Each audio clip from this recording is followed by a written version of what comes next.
내가 보니 왕좌가 놓이고 옛적부터 항상 계시니가 좌정하셨는데 그의 옷은 희기가 눈 같고 그의 머리털은 깨끗한 양의 털 같고 그의 보좌는 불꽃이요 그의 바퀴는 타오르는 불이며 불이 강처럼 흘러 그의 앞에서 나오며 그를 섬기는 자는 천천히요 그 앞에서 모셔 선 자는 만만이며 심판을 베푸는데 책들이 펴 놓였더라. 그때에 내가 작은 뿔이 말하는 큰 목소리로 말미암아 주목하여 보는 사이에 짐승이 죽임을 당하고 그의 시체가 상한 바 되어 타오르는 불에 던져졌으며 그 남은 짐승들은 그의 권세를 빼앗겼으나 그 생명은 보존되어 정한 시기가 이르기를 기다리게 되었더라. 내가 또 밤 환상 중에 보니 인자 같은 이가 하늘 구름을 타고 와서 옛적부터 항상 계신 이에게 나아가 그 앞으로 인도되매 그에게 권세와 영광과 나라를 주고 모든 백성과 나라들과 다른 언어를 말하는 모든 자들이 그를 섬기게 하였으니 그의 권세는 소멸되지 아니하는 영원한 권세요 그의 나라는 멸망하지 아니할 것이니라. 아멘. 네, 오늘 우리는 다 같이 다니엘 7장을 함께 살펴보고자 합니다. 다니엘서는 크게 두 부분으로 나뉘어져 있는데요. 1장부터 6장까지는 이방 제국의 한복판에서 살아남아야 했던 믿음의 선배들, 다니엘과 세 친구들, 그리고 믿음으로 고군분투하면서 살았던 이스라엘 백성들의 그 영적 전쟁을 다루고 있었다면, 오늘부터 펼쳐볼 7장부터 마지막 12장까지는 역사의 주관자이신 하나님께서 미래를, 역사를, 인류의 역사를 어떻게 이끌어 가실 것인지를 보여주시는 예언적 환상을 다룹니다. 그리고 이 다니엘 7장, 오늘 다루는 다니엘 7장은 너무나 중요한 장인데요. 왜냐하면 그 역사적인 서술과 이제 앞으로 보여줄 묵시적 환상을 완벽하게 연결해주는 구속사적인 브릿지이자 전환점이 되는 장이기 때문에 그렇습니다. 여러분, 여기부터 다니엘서의 문학적 장르는 묵시 문학으로 바뀌게 됩니다. 여러분, 묵시라는 말이 무슨 뜻인지 아시죠? 계시라는 말이기도 한데요. 헬라어로 아포칼립토라고 하는데 이것은 무슨 뜻이냐면 감추어진 진리의 덮개를 벗겨낸다, 덮개를 연다라는 뜻을 가지고 있습니다. 그래서 계시, 묵시는 요한계시록도 묵시 문학이죠. 이 묵시는 단순히 우리에게 종말의 날짜를 한번 맞춰봐라, 마지막 날들에 어떠한 일들이 일어날 것인지 한번 맞춰봐라, 마치 노스트라다무스의 예언처럼 우리 인류의 역사 가운데 앞으로 어떤 일들이 있을지 한번 맞춰봐라 라고 하는 수수께끼가 아니죠. 네, 사자굴과 풀무불의 위협 속에서 제국의 억압과 핍박 아래 고통스러워하는 이 타락한 세상 속에서 고통스러워하는 하나님의 백성들에게 걱정하지 마라, 조금만 더 버텨라, 인내해라, 궁극적인 승리는 너희의 것이다 라고 말씀하시는 하나님의 위로를 보여주시기 위한 메시지입니다. 오늘 본문의 배경이 되는 때는 기원전 553년경으로 추정합니다. 바벨론 왕 벨사살 원년이다. 1절에 보면 기록되어 있는데요. 포로로 끌려왔던 청소년이었던 다니엘이 이제는 백발이 성성한 67세 노인이 되었습니다. 한편 이 기원전 550년대 전후는 우리 역사 안에서는 어떤 역사가 있었냐면, 어떤 시대였냐면 바로 고조선 시대였습니다. 바벨론의 벨사살 왕 원년, 다니엘이 침상에서 환상을 보던 그때에 지금 이 조선 땅, 이 대한민국 땅, 이 한반도 땅에서는 독자적인 청동기 문화가 찬란하게 꽃을 피우고 있었습니다. 그래서 당시 우리 조상들은 비파형 동검이라는 칼을 만들고 있었고요. 수십 톤에 달하는 거대한 고인돌을 세우며 강력한 군장 국가의 기틀을 완성해가고 있었습니다. 중국 대륙에서는 제나라와 진나라가 패권을 다투던 춘추 시대를 통과하고 있었고요. 우리 고조선 역시 요동 땅 그리고 한반도 북부를 정복하며 영토를 넓혀가고 있었고, 적과 같은 엄격한 질서를 가진 당당한 국가로 서 있었던 것입니다. 이렇게 우리가 교과서에서 보던 우리 역사와 성경의 역사가 같은 시간표 위에서 이루어지고 있었다라는 사실을 생각하면 이 성경의 본문이 좀 더 입체적으로 보이지 않으십니까? 성경은 결코 소설이나 전설이 아니다. 분명한 역사적 사실을 기반하여 기록되고 있다라는 것을 좀 더 입체적으로 바라볼 수 있게 되는 것 같습니다. 사랑하는 성도 여러분, 그래서 온 우주의 주인이신, 역사의 주인이신 하나님께서 우리 인류의 모든 역사를 한 손에 쥐고 운행하고 계심을 믿으시기를 주님의 이름으로 축복합니다. 네, 그럼 이제 다니엘서 7장을 살펴볼까요? 한때 세상을 호령하며 영원할 것 같았던 바벨론 제국이 메대와 바사 연합군의 칼날 앞에서 서서히 붕괴해 가고 있었습니다. 그야말로 피비린내 나는 격병기였습니다. 바벨론의 몰락을 불과 14년 정도 앞둔 어느 깊은 밤에 하나님께서는 다니엘의 침상 가운데 환상을 펴 보여주십니다.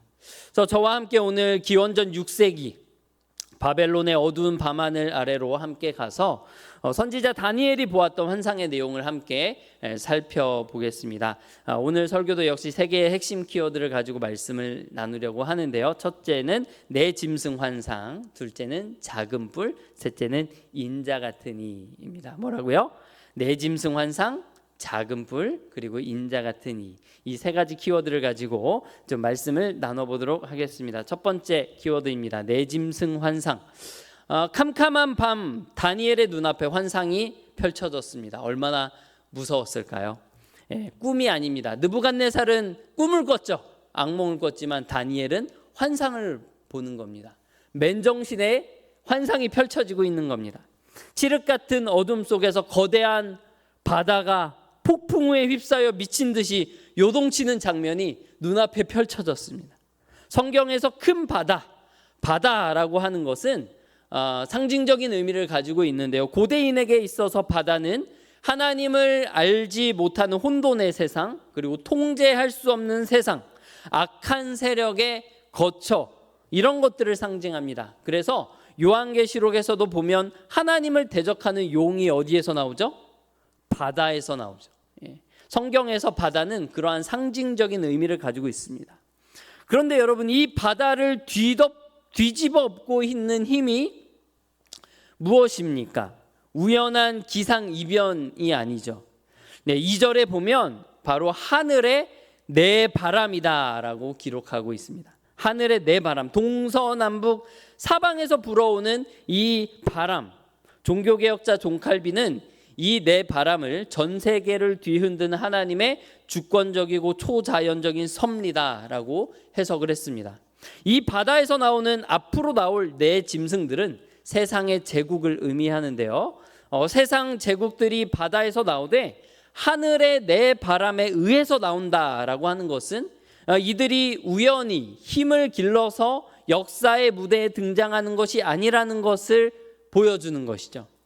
하나님의 바람이 역사의 파도를 일으킬 때에 오직 하나님의 허락하시고 통제하시는 정확한 시간표에 따라서 제국들이 올라오고 내려간다라는 것을 이 환상이 우리에게 보여주고 있는 것입니다.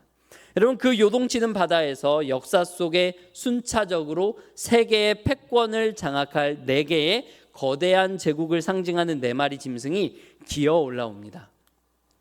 첫째 짐승은 독수리의 날개를 가진 사자입니다. 이것은 맹수의 왕 사자와 새들의 왕 독수리가 합쳐진 바벨론 제국, 바벨론 제국의 찬란한 영광과 무서운 정복 속도를 의미합니다. 그런데 환상 속에 보면 그 날개가 꺾이고 그 짐승이 사람의 마음을 받게 되는 것이 기록되어 있는데요. 교만으로 하나님 앞에 혼나고 7년 동안 미쳐서 소처럼 살다가 하나님의 주권을 인정하고 이성을 되찾은 느부갓네살 왕의 역사적 경험에 대한 정확한 은유가 이 환상 가운데 들어있는 것이죠. 둘째 짐승을 보면 몸 한쪽을 들고 입에 새 갈빗대를 물고 있는 곰이 나옵니다. 곰. 이것은 메데 바사, 그러니까 미디아 페르시안 그 연합 제국을 의미하는데요.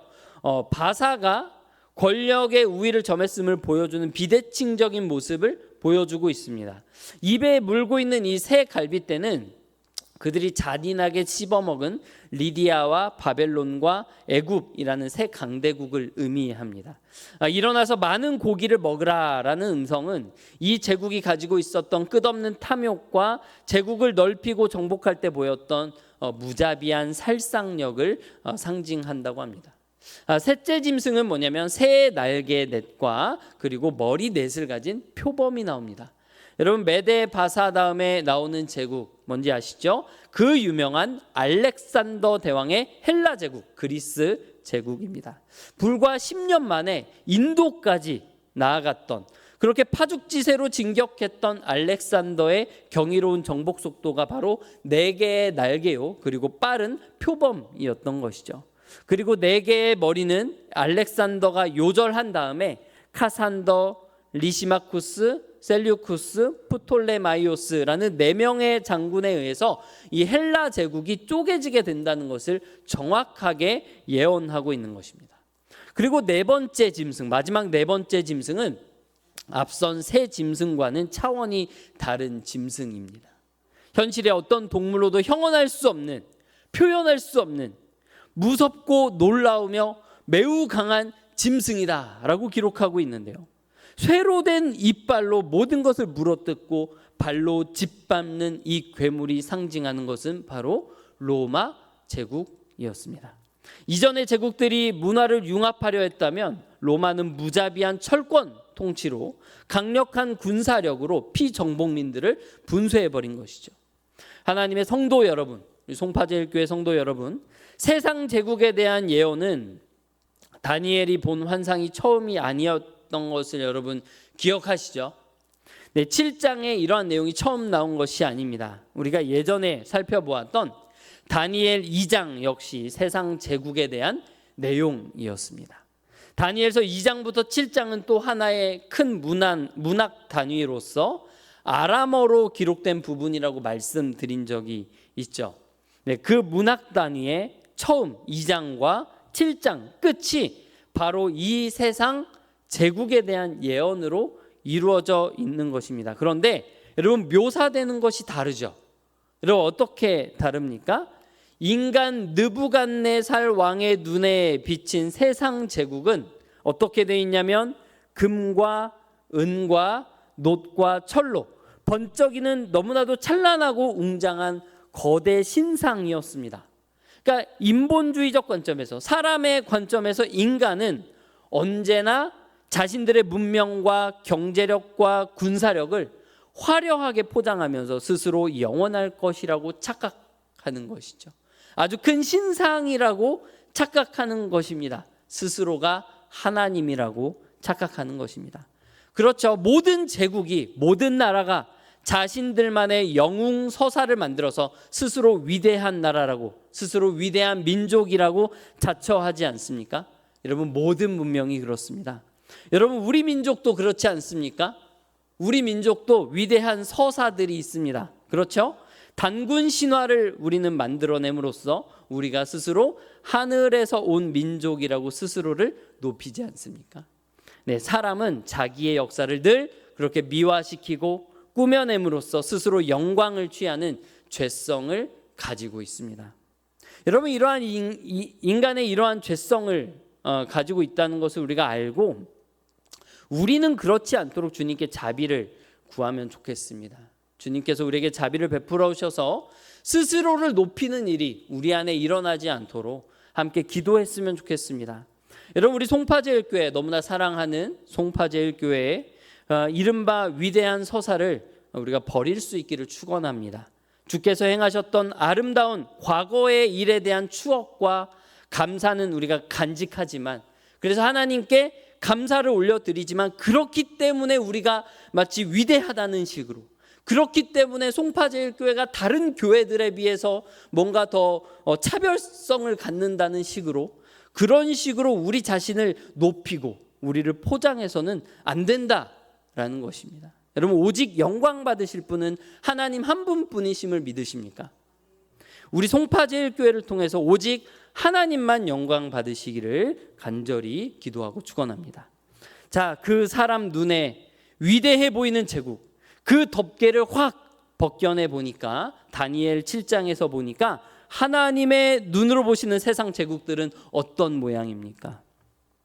약육강식의 논리로 서로를 물어뜯고 피를 흘리며 끔찍하고 야만적인 네 마리 짐승이 나왔습니다. 겉으로 볼 때는 찬란해 보였습니다. 거대한 신상 같았습니다. 금으로 만들고 은으로 만들고 철로 만든, 노스로 만든 너무나 아름다운 신상 같아 보였던 그 제국, 하나님께서 그 껍질을 벗기니 아주 야만적이고 끔찍한 네 마리 짐승이 나온 것입니다. 하나님의 시선으로 볼 때는 온통 탐욕과 폭력이라는 짐승의 본성만 가득했던 것입니다. 사랑하는 성도 여러분, 이것이 오늘날에도 우리가 부러워하는 세속적 성공과 거대한 권력에 숨겨진 진짜 모습이라는 것을 오늘 분명히 기억하시기를 주님의 이름으로 축원합니다. 자, 여러분, 그런데 여기서 질문이 하나 생기죠.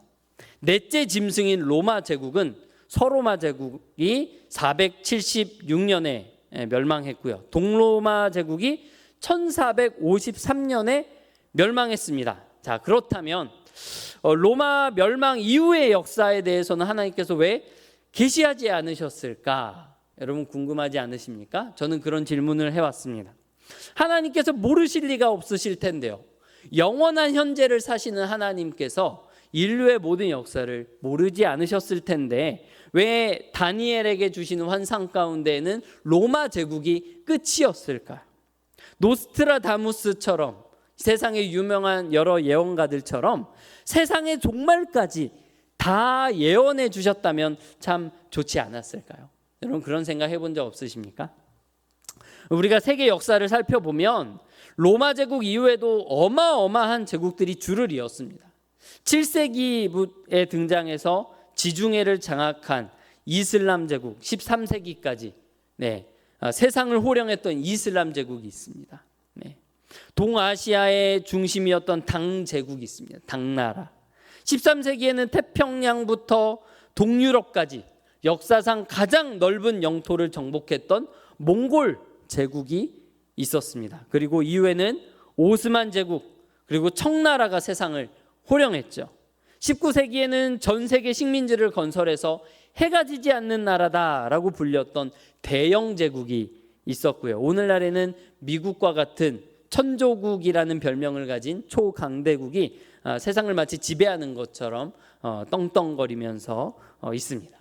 여러분, 그런데 왜 다니엘의 환상은 바벨론과 페르시아, 헬라, 로마 이 네 나라에서 딱 멈추고 그 이후의 구체적인 제국의 이름들은 단 하나도, 그리고 상징적인 동물들도 나열하지 않는 것일까요? 여러분, 왜냐하면 다니엘서의 환상은 단순히 인류 역사의 연대기를 읊어주는 역사서나 예언서가 아니기 때문입니다. 세상의 나라가 어떻게 하나님 나라에 복속되게 되는가를 보여주는 구속사를 보여주기 때문입니다. 사랑하는 성도 여러분, 로마 제국 시대에 무슨 일이 일어났죠? 다니엘 2장의 환상처럼 산에서 뜨인 돌이, 하늘에서부터 날아오는 뜨인 돌이 나라와 철과 진흙에 발을 쳐서 가루로 만들었던 그 일, 바로 하늘로부터 오시는 우리 구주 예수 그리스도의 성육신과 십자가 그리고 부활 사건이 바로 로마 제국 시대에 있었습니다. 예수님께서 로마 시대에 오심으로 말미암아 이 다니엘의 환상 가운데 나오는 이 하나님의 나라, 느부갓네살의 꿈에 나왔던 그 하나님의 나라가 이미 우리 인류 역사 가운데 시작되어 버린 것이죠.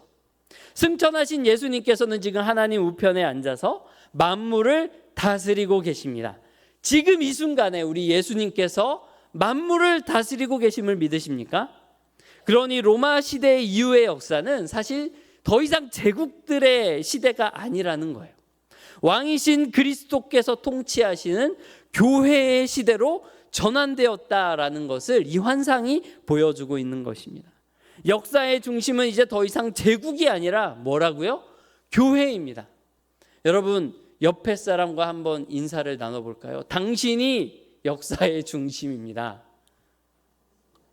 네, 물론 역사의 중심은 하나님이시죠. 하나님께서 저와 여러분을 예수 그리스도의 몸된 교회로 삼으사 교회를 중심으로 역사를 이끌고 가신다는 것입니다. 그 이후에는 로마 이후에는 몽골의 기병이 몰려오든 대영 제국의 함대가 바다를 덮든 하나님의 관점에서 보실 때 그 모든 제국은 이미 십자가에서 패배한 세상 나라의 잔재일 뿐입니다. 그들은 다니엘 2장의 꿈에서 보였던 철과 진흙이 섞인 발일 뿐이고 7장 오늘 이 환상 가운데 나타나는 열불처럼 분열되고 혼란스러운 세상의 속성을 보여줄 뿐입니다. 예수 그리스도의 오심, 예수 그리스도의 초림이라는 인류 역사의 결정적인 전환점이 이제 지나갔기 때문에 하나님께서는 더 이상 시시콜콜한 제국의 이름을 나열하실 필요가 없었던 것입니다. 이제 인류의 모든 역사는 단 하나의 사건을 향해서 달려가고 있습니다. 그것은 바로 리터닝 오브 킹, 왕의 귀환, 왕의 재림만을 향해서 달려가고 있다는 사실을 기억하시기를 축복합니다. 두 번째 키워드는 작은 뿔입니다. 작은 뿔. 넷째 짐승의 머리에는 10개의 뿔이 돋아나 있었는데요. 그 사이에서 작은 뿔이 하나 나옵니다. 이 작은 뿔은 사람의 눈을 번뜩이면서 하나님을 대적하는 큰 말을 내뱉고 그리고 하나님의 성도들을 짓밟고 괴롭힙니다. 역사적으로 이 작은 뿔은 누구를 상징했다고 해석하냐면 유대교를 완전히 말살하려고 했던 셀레우코스 왕조의 독재자였던 안티오코스 에피파네스 4세를 가리킨다고 해석이 되어 왔습니다. 여러분, 이 사람의 별명이 뭐였냐면요, 에피마네스였는데요. 이름이 비슷하죠. 에피파네스, 에피마네스. 에피파네스는 신의 현현이라는 뜻이지만 에피마네스는 미친 사람이라는 뜻을 가지고 있었습니다. 그 정도로 정말 아주 폭력적인 사람이었고 잔인한 사람이었다라는 것이죠. 이 사람이 유대인들에게 어떤 일을 행했냐면 예루살렘 성전에 제우스 신상을 세우고 그리고 하나님께 드리는 제단에 부정한 돼지피를 뿌렸고요. 그리고 안식일과 율법을 금지했습니다. 다니엘의 예언 그대로 하나님의 때와 법을 고치고자 했던 아주 흉악한 역사적 실존 인물이었습니다. 여러분, 하지만 이 예언은 단순히 과거의 한 인물의 역사로 끝나지 않습니다. 이 작은 뿔은 종말에 등장하여 교회를 극심하게 핍박할 최종적인 적그리스도의 완벽한 예표로 해석되기도 합니다. 사랑하는 성도 여러분, 오늘날 이 시대에도 바다에서 올라오는 짐승과 작은 뿔들이 존재합니다. 여전히 수많은 그리스도인 형제 자매들이 이 세상 곳곳에서 아주 극심한 물리적인 핍박 가운데 정말 지옥 같은 현실을 살아가고 있을 뿐만 아니라 저와 여러분처럼 자유로운 그런 사회 속에서 사는 사람들에게는 또 다른 형태의 작은 뿔이 있는 것이죠. 극단적인 세속주의, 성공주의, 하나님을 믿으면서도 성공해야 된다라고 하는 그 압박감, 개인주의와 물질 만능주의, 맘모니즘, 돈이면 다 된다라는 식의 그런 가치관들, 그리고 끊임없이 밀려 들어오는 유물론과 공산주의, 그리고 다양한 인류의 자유와 존엄을 뛰어넘으려고 하는 과학과 기술 지상주의, 이런 이루 다 말할 수 없는 다양한 거짓 사상들과 하나님을 대적하는 사상과 정신으로, 그리고 다양한 이름으로 우리 삶에 은밀하게 침투하여서 우리를 괴롭게 하고 우리를 유혹하고 하나님으로부터 멀어지게 만듭니다.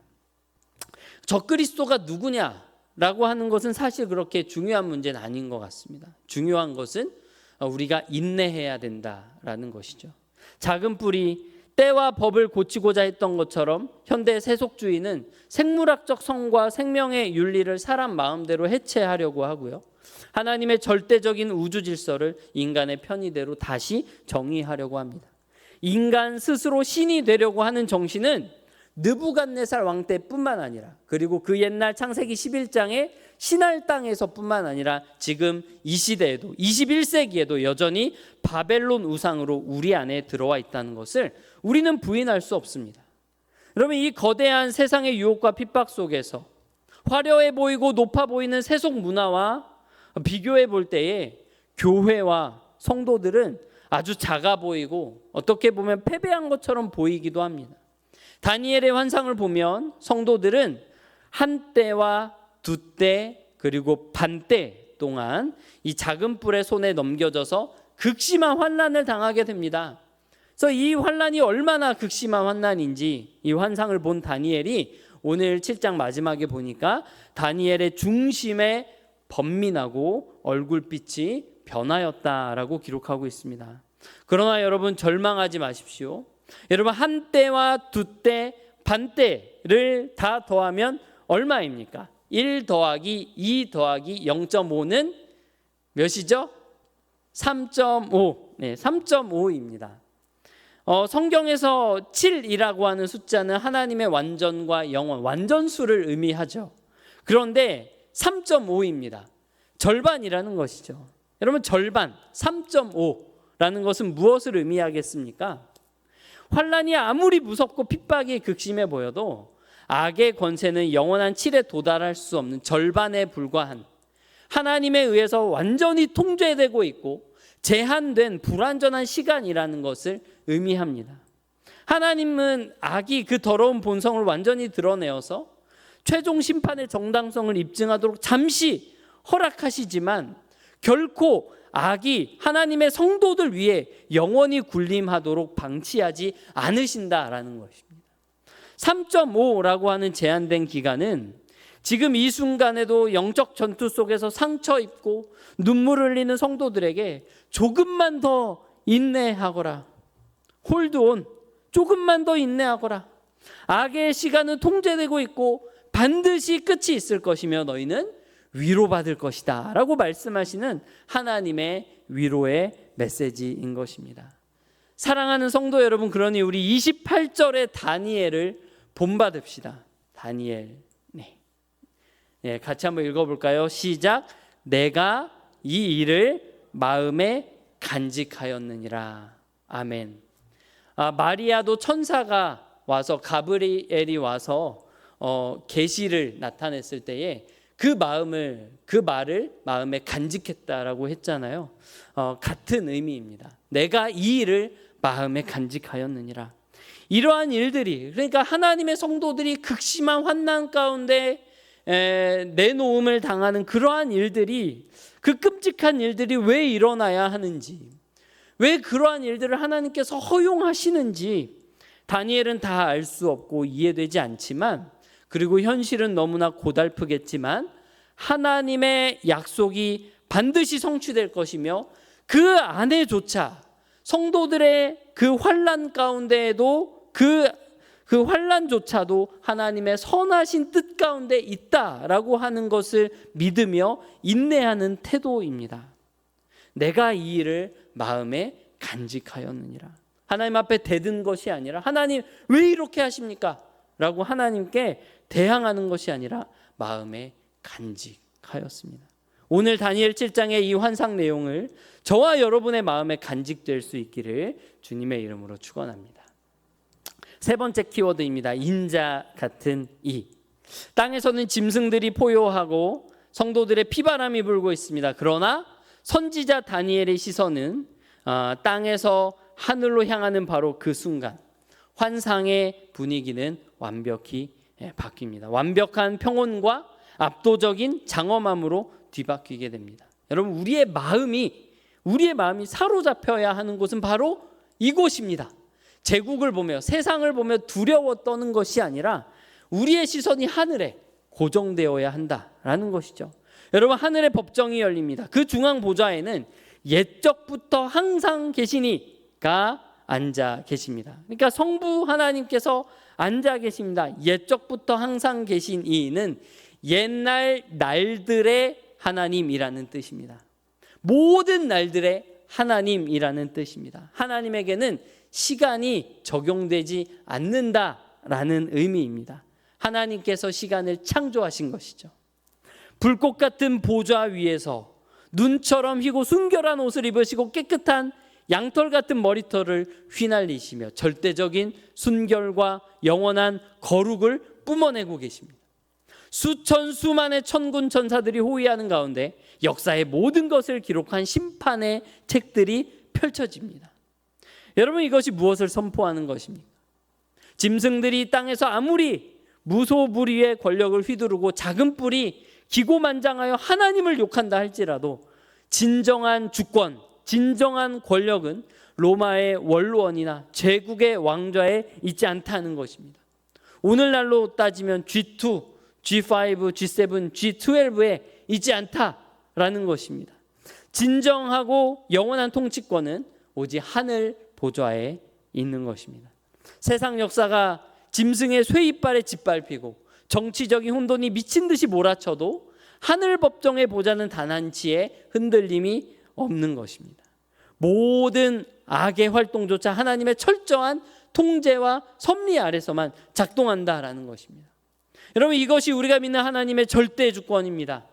우리가 믿는 하나님의 심판의 내용입니다. 그 어미하신 심판의 선언과 함께 넷째 짐승은 오늘 환상에서 단숨에 죽임을 당하고 말을 듣고 있는데 그 작은 뿔에 그 참담한 말을 듣고 있는 사이에 그 찰나에 넷째 짐승이 단숨에 죽임을 당하고 그 시체는 타오르는 지옥불에 던져집니다. 자, 짐승이 심판받아 파멸된 후에 다니엘 계시에 클라이막스가 등장합니다. 다니엘서 7장 13절입니다. 13절.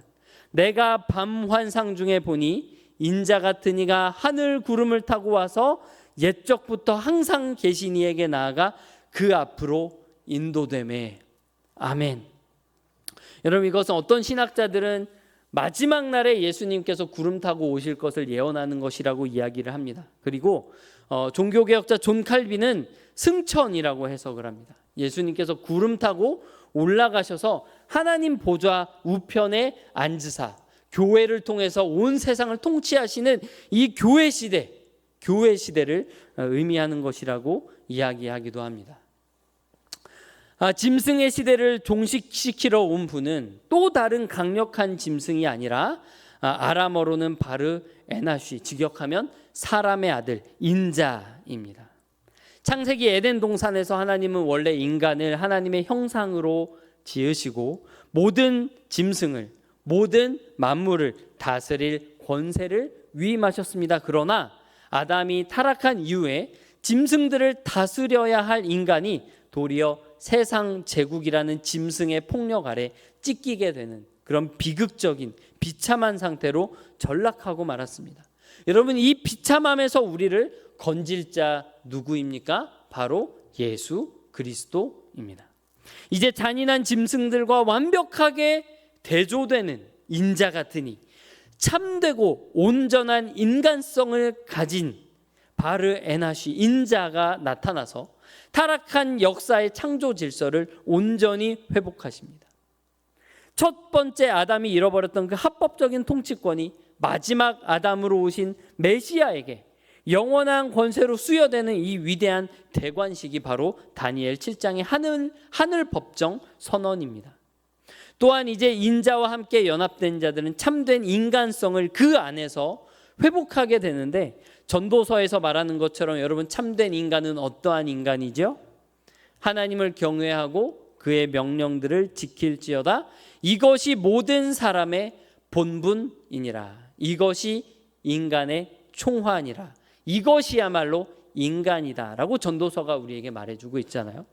그 인자 같은 이와 연합하는 모든 사람들은 참된 인간성을 회복하여 하나님을 경외하게 되고 하나님과의 관계를 회복하게 되는 것이 바로 이 그림입니다. 여러분, 그런데 이 인자는 단순한 피조물, 한낱 인간에 불과한 분이 아니죠. 그분은 하늘 구름을 타고 오십니다. 구약 성경에서 구름을 타는 행위, 구름과 함께 임하는 행위는 오직 만군의 여호와 하나님에게만 허락된 하나님의 현현, 신의 현현, 하나님의 나타나심이죠. 더 결정적인 증거는 14절에 섬기게 된다라는 이 섬기게라는 단어인데, 다니엘서 전체를 통틀어서 이 단어는 오직 참되신 하나님에게만 바치는 종교적인 예배와 헌신을 뜻할 때만 엄격하게 사용된 단어를 지금 이 인자 같은 이에게 적용하고 있는 것입니다.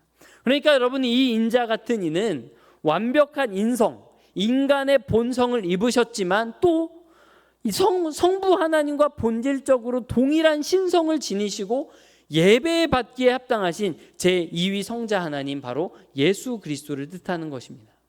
여러분, 그래서 신약의 사복음서에서 예수님께서 자신을 지칭하실 때 무려 80여 차례나 인자라는 호칭을 가장 즐겨 사용하셨던 것입니다. 예수님께서 십자가에 달리시기 전에 대제사장 가야바의 법정에 섰을 때에도 예수님께서 이렇게 말씀하셨죠. 이후에 인자가 권능의 우편에 앉아 있는 것과 하늘 구름을 타고 오는 것을 너희가 보리라 라고 선포하셨는데, 여러분, 이 말씀, 예수님께서 하신 이 말씀은 분명히 다니엘서 7장을 염두에 두고 하신 말씀일 것이라고 신학자들이 해석합니다. 이것은 대제사장을 향해서 다니엘 7장에서 말한 바 옛적부터 항상 계신 이에게 나아가 세상을 심판할 영원한 권세를 부여받은 이 우주적인 통치자요 신적인 메시아가 바로 나다라고 하는 선언이었던 것이죠. 그래서 대제사장 가야바를 포함한 그 종교 지도자들이 옷을 찢으면서 어떤 증거가 더 필요하겠느냐라고 한 것입니다. 사랑하는 성도 여러분, 이제 말씀을 맺습니다. 인자께서 보좌 앞으로 나아가 영광스러운 나라를 받으실 때에 천사가 놀라운 선언을 덧붙입니다. 우리 18절 같이 한번 읽어보겠습니다. 시작. 지극히 높으신 이의 성도들이 나라를 얻으리니 그 누림이 영원하고 영원하고 영원하리라. 아멘. 여러분, 이 지극히 높으신 이의 성도들이 누굽니까? 바로 저와 여러분입니다.